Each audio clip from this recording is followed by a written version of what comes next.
Hello and welcome to Business Owners Unite, the podcast where we explore the challenges, successes, and lessons learned from those who have navigated the exciting yet complex world of business ownership. Whether you're just starting out or you're a seasoned entrepreneur, this podcast is for you to help, inspire, and guide you on your business journey. So let's get started and unite the world of business owners, one story at a time. So welcome, everyone. Thank you for joining us on the Business Owners Unite podcast. Today, I've got a very special guest. I've got Steve Plummer from Symmetry Marketing. Steve, would you want to give us a bit of a rundown just in terms of who you are and what you do? Hey, Kyle, thank you. And hi, everyone who is listening. Yeah, so my name is Steve Plummer. As Kyle said, I'm a marketing strategist, copywriter, an author, and a speaker. And I basically help people use words in the right way to connect them to their audience. That kind of oversimplifies things a little bit, but essentially words, and this is the message, Kyle, that I think you've seen me speak from stage a couple of times. Yes, I have. It's the message, words make a difference in this world. The words you say to yourself, the words you say to your staff, the words you say to your market. And if you can get them right, it makes a hell of a lot of things easier, I guess, within the business world. But it does start with communication with self, right? That's one I'm big on.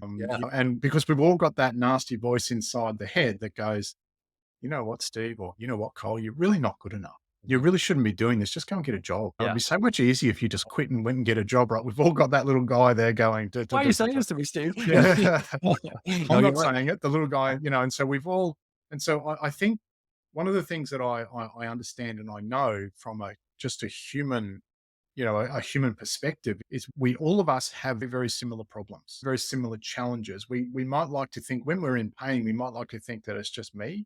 But when you talk to more and more people and you work with more and more people, you understand that it's kind of the human challenge. Yeah. Doesn't make it any easier, mind you. But yeah. And so what I do is I help people with their words, like more so to their customers, their prospects, and connecting them in the right way with the right people. But also, a chunk of what I do when I'm working with the business is to just talk about what is going on inside because and the thing is too, I can often see and relate to what they're saying or not saying because I've been there too, right? Yeah, it's a lived experience. Yeah. You're right. I think it's part of the human condition, isn't it? And I think the one thing that I've learned in my time as a marketer is like how much psychology comes into play with this stuff. It's almost, from what you've told me, you're almost a marketer slash a therapist in a way, you're kind of helping people figure out. Well, you're right, but I hope not. I don't think I want to be a therapist. We can be flippant about that, but in reality, I guess that's what I'm a therapist in their words to their market and a therapist in words to themselves in many ways. It's a really interesting perspective. Yeah. I honestly do believe that psychology has such a big part to play in anything you do, but sales and marketing especially, because you find that the kind of way that marketers and will play people is find their weak points, find those kind of insecurities or find the pain points, probably more accurately, that they're feeling in their lives, and then find a way to wrap that in. Here is the solution for that problem. Here is something that's going to help alleviate those pains that you're feeling. And that's really that kind of draw in for a lot of consumers. And even as business, it's not like we're suddenly not human. It's like we have a lot of pains that we're going through that we're trying to figure out ourselves. And that's where business to business comes in. It's like you're marketing to business owners who have problems and have pains that they're trying to alleviate. Most of that is, their sales and marketing. They want to grow their business. They want more leads. They want more sales. They want whatever it is. And you're trying to help solve that as well. And definitely the mindset as well in terms of how we think about our businesses, how we think about ourselves. I know that me and my journey, I've really struggled with imposter syndrome a lot of the time. And I think it's you said it before, it's like part of that human condition. We all have that voice in our heads that's like, you're not good enough. You don't know why would people want to hear from you? And you have to learn how to overcome that by speaking to yourself in a healthier way, being kind to yourself. If you wouldn't speak to somebody like your best friend, you wouldn't speak to them being like, you're a terrible person. You suck at this. Why the hell would you talk to yourself like that? It's such a crazy conundrum, but at the same time, that's us humans. Yeah. That's us humans. Yeah. And I think, look, it's an interesting one too, Kyle. You and I were talking off air about this, is that very powerful, but old saying, you can't read the label from inside the jar. In other words, and you made the point back to me, we often don't ask for help when we need it.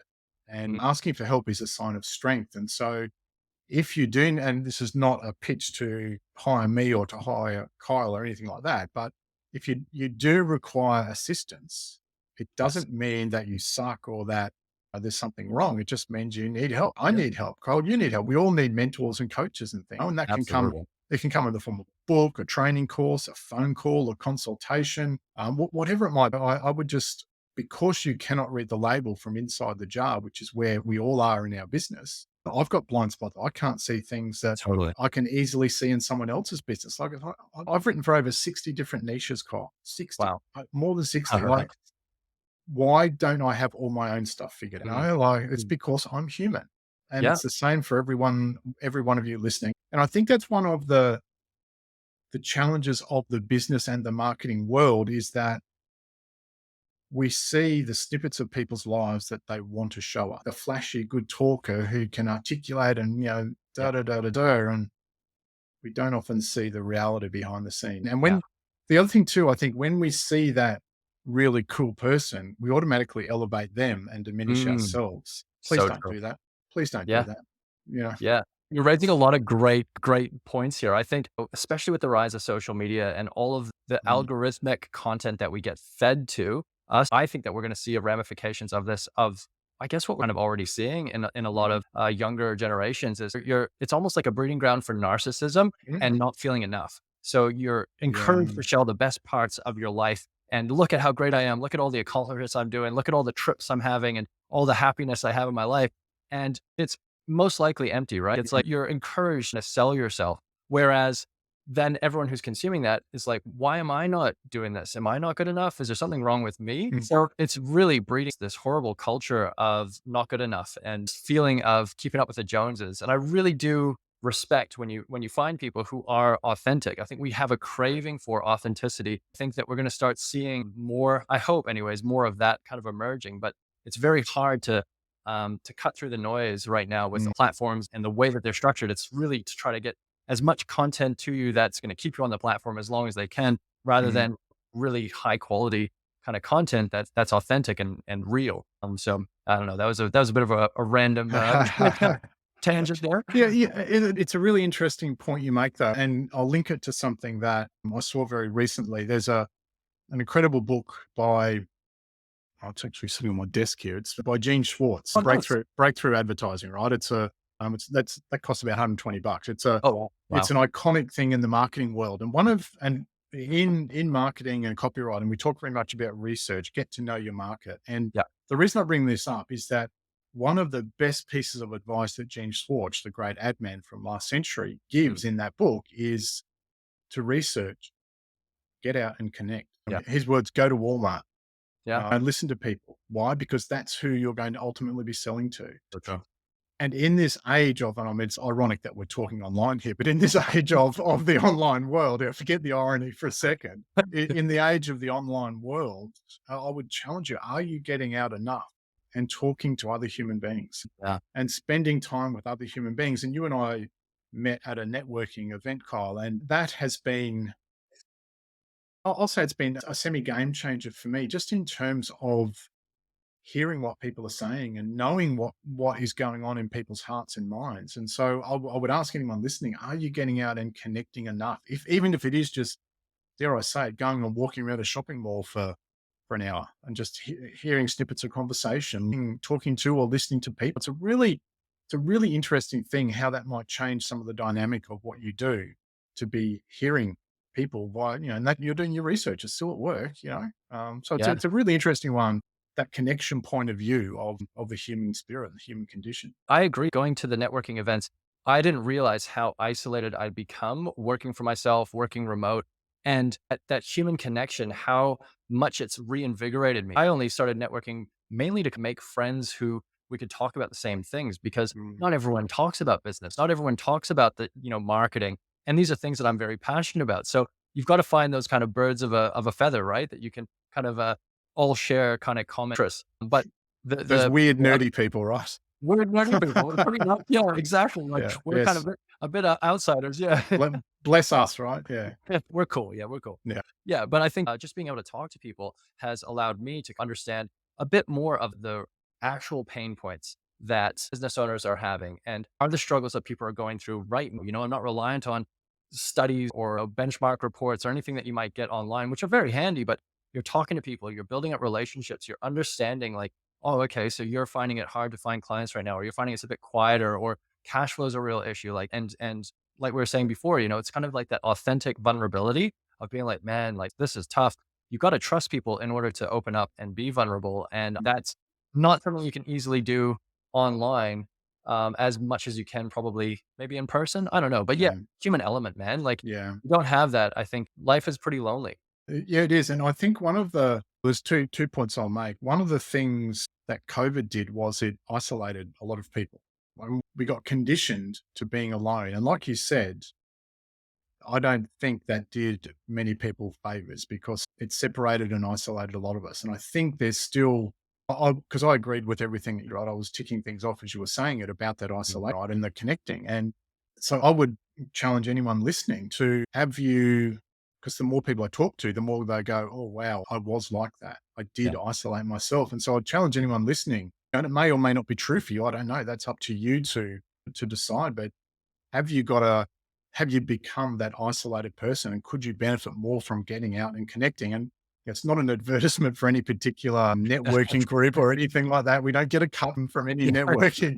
Come to the networking business. end. No, none of that, right? No. But it's a really interesting question for, Yeah. I think, each business owner to answer, because let's face it, when you work in a big environment, whether it's a big business, a government, like there's people around you all the time and you just get caught up in the system, if you like. And I've been an ex-high school teacher, head of department, deputy principal. I totally understand that. When you become a business owner and or you're a marketer, a marketing business owner, you are, even if you've got people around you, you are also related because your decisions are what determines the success or failure of something. And it can be, or even if you do have staff, they mightn't understand the business direction. They may not Yeah. understand the challenges that marketing has. So I think it's a really important point about each person must, or I'd encourage each person, rather, let me rephrase it. I would encourage each person to have a think about, are you getting out enough and connecting? Have Yeah. you become that isolated person as a result of COVID? I know it's a bit of a taboo topic in many circles, but we've got to be honest with ourselves, right? And that's the first step to improvement, right? Is that self-honesty. And if I'm honest with myself, I probably denied that for quite a while. No, I'm fine. I got used to working via Zoom. It's okay. But it was okay until it wasn't. And that's when I needed to get out and connect more with human beings. Yeah. Yeah. So, yeah, question that everyone, I think, everyone in their own business and in small business would really benefit from honestly answering. And there's no right or wrong answer. It's just where you're at right now. Yeah, absolutely. I couldn't agree more. I think that the has probably pushed a lot of people to, even if they were unknowingly doing so, to self-isolate. And I know I did that. It took me a long while after things started opening up again to start getting out there. And me, I'm like, I think as extroverted as you possibly could be. I think if there's a sliding scale, I'm on the far, far end of that. So I need that. And I didn't realize how much I need to be able to talk to people and just get that face with like-minded individuals. So I would agree. It's an important part, whether you're introverted or extroverted, to get out and actually talk to people. And going back to business, I think that getting that kind of face-to-face conversations, you're going to learn so much more and be able to just ask really quick questions of like, how are you finding this? And you learn so much through your network of different advertising techniques, different apps that you could use in your business, different events that you should be going to, even referral where it's Yeah. like, hey, I'm working with this person. Yeah. They're looking for somebody to help with their books or whatever it is. So I definitely agree. That's an important part of it all. You did drop a bit of information there I want to circle back to, actually. You were saying that you were an assistant principal. Is that right? Correct. Yes. So what made you leap from being an assistant principal kind of into the marketing world? That seems like quite an interesting journey. Yes, it's totally unrelated, right? Oh, okay. It's the two occupations are very much unrelated. And the other thing I was doing when I was in school was I was a freelance journalist. I became a That's boxing definitely not writer. unrelated. Yeah, and so I always had a love of words, and working in school and being an administrator in school, it's a really tough job. I had 4 little kids at the time. I was leaving home really early, getting home really late, not having Wow. much energy left for them and my family. And it was just like, my income is incredibly limited. It's safe money, but it's limited. And man, I've got to find a way to I want to write for a living, right? I want to be a writer. And Wow. that's the thing that was in me. I could administer and do a whole lot of things in 100 staff and 1,200 kids or whatever, a big job. And just as an aside, people say, why don't you want to scale your business? No, I've been there, I've done that. I'm happy being small. But it was a case of, I did try out freelance journalism. I tried to get into journalism, but I would have had to take a $20,000 or $30,000 pay cut to leave teaching. And when you've got a mortgage and 4 kids, Yeah. that's not going to A bit happen. more restrictive. Yeah. Yeah. So the way that I was at an event in Sydney, and there was all these people talking about how much money they make online. And as a copywriter, I do this and do that. And I went, oh, gosh, that's what I want to do. And Wow. long story short, and lots of investment in myself and lots of mentors. Here we are. I run my own bespoke marketing agency that That's awesome. that writes for people and also teaches people how to write. Yeah, Cool, that's what Steve. I do. Yeah. What a inspiring journey, because I think that takes a lot of courage, especially when you've got a family to provide for and a mortgage to pay. I think that would have been a tough decision, or at least a scary decision. Yeah, it's a really interesting one, Cole. I think in hindsight, it's scarier than it was going through it, because back then, one, I had the support of my wife, which was really important, That's obviously. good. Yeah. Yeah. But two, because I think I was so focused and looking ahead, Yeah. there wasn't a lot of space to be fearful, if that makes sense, Yeah. even though there was some fear underneath there, but it was a bigger leap looking back after the fact than it was in it, because I'd taken leave, long service leave at half pay for a period of time. So I did have a bit of a safety net. It was a little bit strategic in what I did. Yeah. Nice. And it's also that question, or that thing. This sounds really woo-woo, but when you open a door and jump through, it's surprising how much the universe supports you. And what I found was that support just came, opportunities came. Like, it was when I got desperate, a client would ring or a referral Wow. would show up. And it was like that. I backed myself, and therefore the universe backed me. I'm not Amazing. saying it was easy, and I did lots of late nights and all of those sorts of things. Yeah. It was like burning the boats, and just making Yeah. sure I was focused forward in what I was doing. Yeah. To be honest, there's so much wisdom in there, I reckon, Steve, that you've just shared with Oh, the thank you. audience. I reckon that's great, because it really is. I find the successful people that I've had the pleasure of getting to know have that similar mindset of, look, I'm going to put my faith in myself, and I know that this is going to work out. Obviously, you play it, the smartest you can. It's not like you're going to jump in. Yes, you burn the boats and make sure that you're giving yourself that kind of full commitment into what it is that you're aspiring to do. But you also can make sure that you've got a good plan, you've got the support of your loved ones in your life. And if you can taper from one kind of career to another, you're definitely making sure that you're supporting yourself in a smart way. But that mindset, I think, is so important. I believe that this is going to work, and I'm going to do everything in my power to make this happen. And fear it can be a good motivating force, but I think that you don't want your fear to overcome you. You need to go, look, I am going to do the best that I can, and that's all I can control. That's all I can really do here. If you listen to all those voices and they overwhelm you, or overcome your desire to actually do this, you're just going to stop yourself before you've even started. You've got to take that leap of faith. So that's a really inspiring story, man. I didn't Oh, know thank you. that's how you did Yeah. it. Yeah. Yeah, that's And look, one other thing, be really transparent as well, Cole. It wasn't all plain sailing, right? Yeah. There were some ups and downs, and there were, just really quickly, I remember the second ever paid job I did, and it's very different too, going from where you're getting paid by an organization to having to then ask people for money as a service provider, right? That's yeah. a Hard skill. It is. yeah, especially when, as a teacher, you've got to give a lot, right? Yeah. You feel you've got to help kids and people and their parents and their families, and so that's a give. And then to suddenly ask was, Doesn't feel natural, does it? no, hell no, Yeah. no. And I remember that I did my first paid job for a lady in the launching of a business, and it went really well. The copy was great. She loved it. She asked me to do follow up for another business. And I thought, oh man, I really love that. I was on top of this, and I took some shortcuts, and she hated it, and it bombed, and I felt like crap. Yeah. But it was the best lesson I ever had, because I didn't know everything. I did need to, and still need to, go through all the steps to get it right. Yeah. And so there have been ups and downs like that along Totally. the way. But that early lesson was the universe going, yes, we'll support you, but if you get it wrong, we're going to belt you.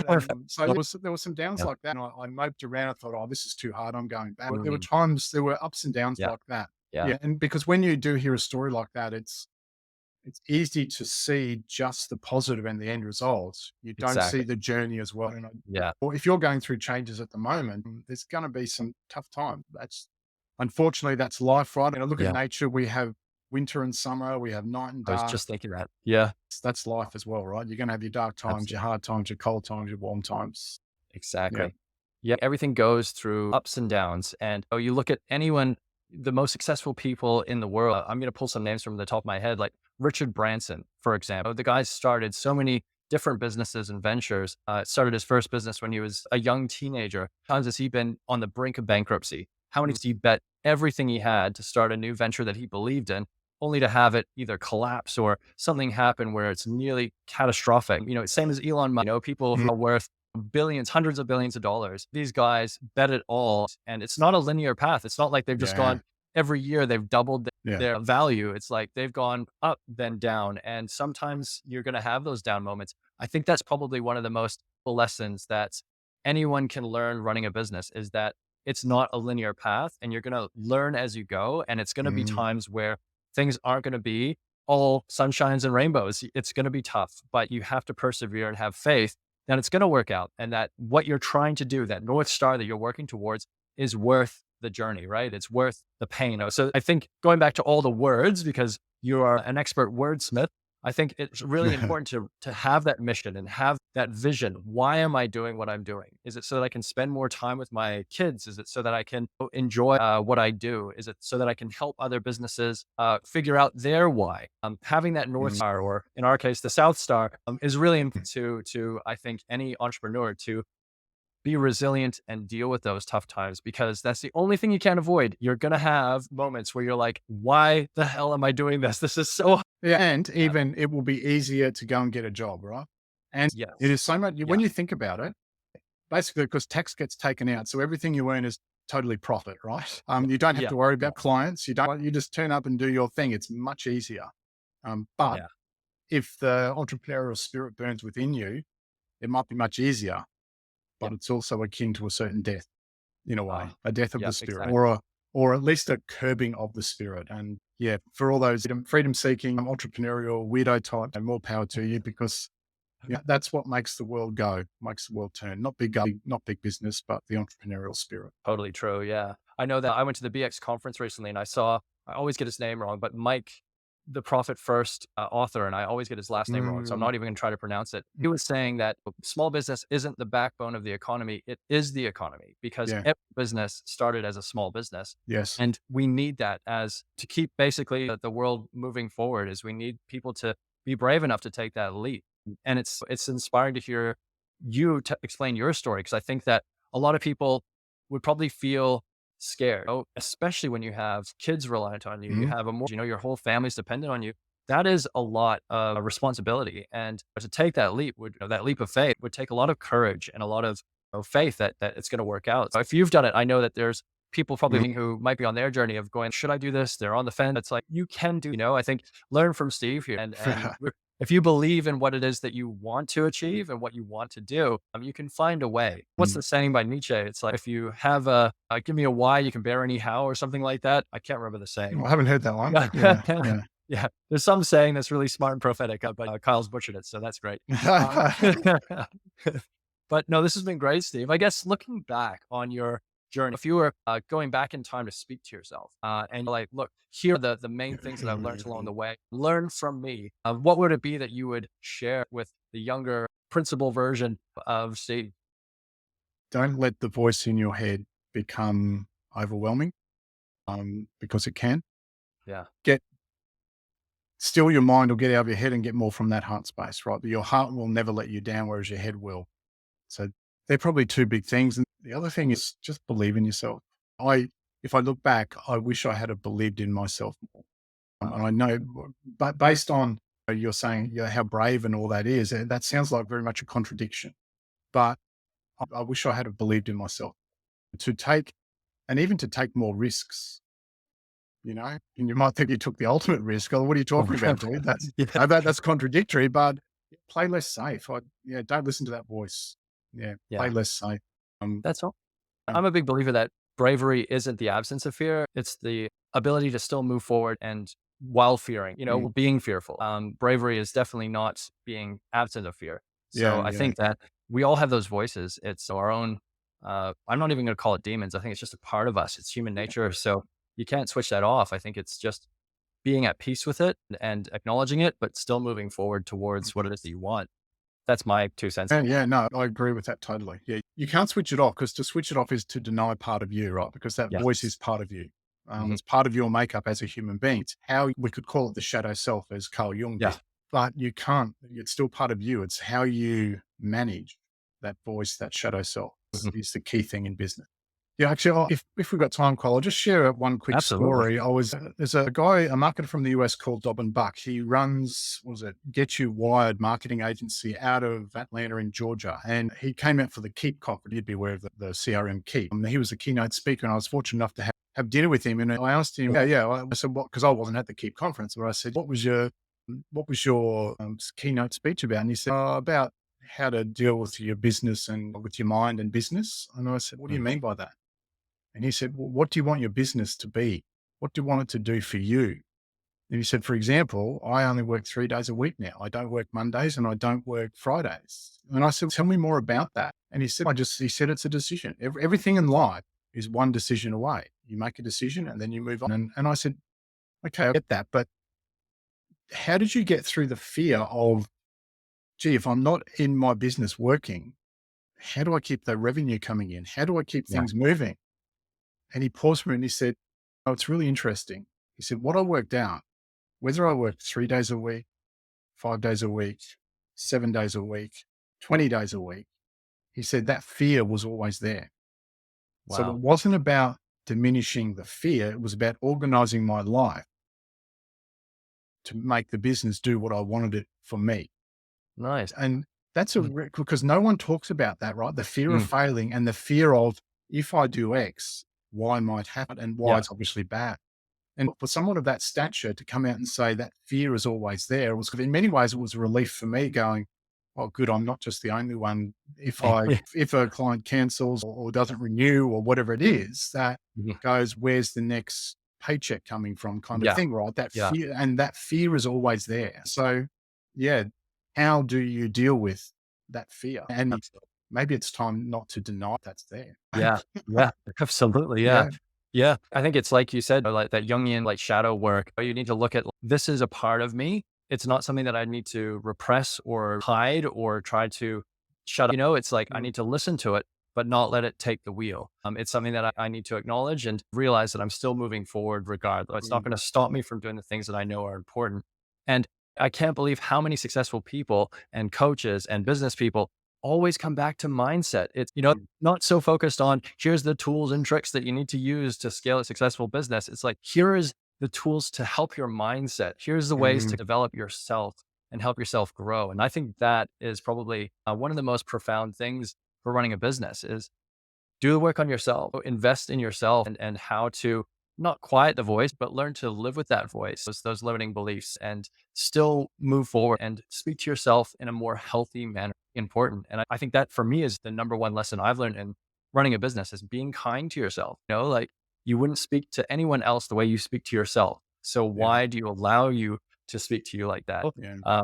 I think that's a really a lesson that I've learned along the way for sure. So let me phrase that another way without getting too woo woo on. No, I'll go woo woo. Yeah, please. It's I've got almost the Woolworth shirt on today. you Yeah. have it. It is a really nice shirt, by the way. Yeah. Oh, thank Um, you. yeah, it's almost that thing of learn the spiritual tools, Yes. and then the 3D tools are a lot easier. So, for Wow. example, work on yourself, your shadow, and all of those things. Do that spiritual work, and then it's much easier for me to teach you how to use words, for Kyle to teach you how to use social media, et cetera, et cetera. So, Yes. there's two parts to the business marketing equation: is that spiritual self stuff, and then the Mm. 3D stuff. The easy part Yeah. is that 3D stuff, right? Because Yeah. I can teach you how to write a really good headline. I can teach you how to write really good copy. I Yeah. can teach you how to structure a campaign. I can teach you all of those things. Yeah. But none of those tools are going to work really well unless you've got in here right.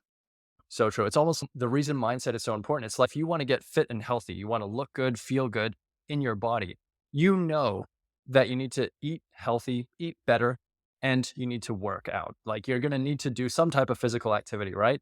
The hard part is the mindset, the willpower, Yeah. the determination, the dedication to actually showing up every day and doing something that's stepping you towards that outcome. So it's the same with the business. It's the same with anything that you're going to do in your life. I think that Thomas Edison, I'm going to, again, try to do a quote, but we'll see how it goes. He said that genius is 1% inspiration, 99% perspiration. And that's super You got it. relevant to anything you do. Yeah, and you got it. You got that one. Yeah. Yeah, full marks. Good Yeah. job. Actually, just on that, apparently he tried 10,000 versions of the light bulb before he got it right. That's crazy. Yeah. I don't know if you've looked into a lot of it, but he had a team of amazing researchers like Nikola Tesla was Yeah. one of his researchers, and Yeah. famously didn't get along, but I won because he was just an amazing business person, surrounded himself with geniuses, inventors, scientists, and he tried things. So he gave himself permission to fail. I think that often in life, even in schooling, I think it's ingrained in us. We're taught to not fail. We're taught that we need to get the best results we possibly can and do the best we can at everything we do. Yes, do your best, but if it doesn't work out, you've learned through that. Oh, you're not a failure. You learned. It's a lesson, learning or you're growing, and probably both, right? So yeah, I don't know. There's another tangent there. Well, awesome, Steve. So I should, I guess, take this back to, because we've talked about a lot of really, really good stuff here. In terms of what you do, I know that you do help people with their marketing, with getting their words right, both internally and externally. What would be some of the services that you provide? I guess, what would be some of the problems that you help business owners face and fix? Yeah. So the main one, and this is a very generic thing, but the main one is using the right words to connect to the right people. That's essentially it. And when you can, or when you do discover how to do that and what those words are, running a business and marketing becomes a whole lot easier. As someone who's in marketing, you, Kyle, would understand and know that. And I guess the easiest part of that is I released a book in March called The Influential Marketer. I hope it's okay if I show that. As the subhead there said, 366 cracking copywriting, marketing, and mindset ideas. So this book is different. A lot of it is very thick, as you can see. However, a lot of business and marketing books, as everyone knows, they're very sequential. I've got to start at the start and get to the end. By the time I get to the end, I've forgotten what so this is very different, right? It's a lesson per page per day. I don't know how that's showing up, but your school days are coming out in this book. Some pages are really short, right? I've just opened that up at a random page. So you can read a page a day. Oh, that's cool. Some people read it from cover to cover like a novel. Some people just go, good. Okay, there's a good idea for me today. And as you can see, mine is like dog-eared and that's the reason I wrote the book like I did. It was so that it could sit on your desk and be a help to you as either inspiration or as in a real technique to use for it. So if you are interested in looking at that, they cost $35 plus shipping. You go to theinfluentialmarketer.org. And I'm happy to sign a copy for you. People say, and here's the imperfection of it, right? People say, why .org? That's usually a charity. The reason it's .org is that .com and .com.au were taken, right? The only one that was available was .org. I mean, there's the imperfection of it, right? Nothing in this world is perfect. But look, what people are saying to me, Kyle, and this is around the country, number of copies that I've sold, people are saying they love it. The fact that it is just a day a page, they can just quickly and easily read it. In our really busy, fast-paced world where we're bombarded, just being able to read something in 5 minutes and get some inspiration or get some help has been a game changer for a number of people. And I do tell the story. I got that testimonial from that lady in Noosa who runs a car detailing business. She said, I looked at what you said about how to do an email. I took your ideas from that page, sent an email out and got a client. It was page 30. And that's really cool. Buy a book, get a client. It's a good ROI. Yeah, absolutely. Yeah. The influentialmarketer.org is where to go. If I buy a copy online, will you bring a signed copy on Friday for me? Absolutely. For sure. Perfect. Awesome. I'm done. I'll buy it straight after this. That's great.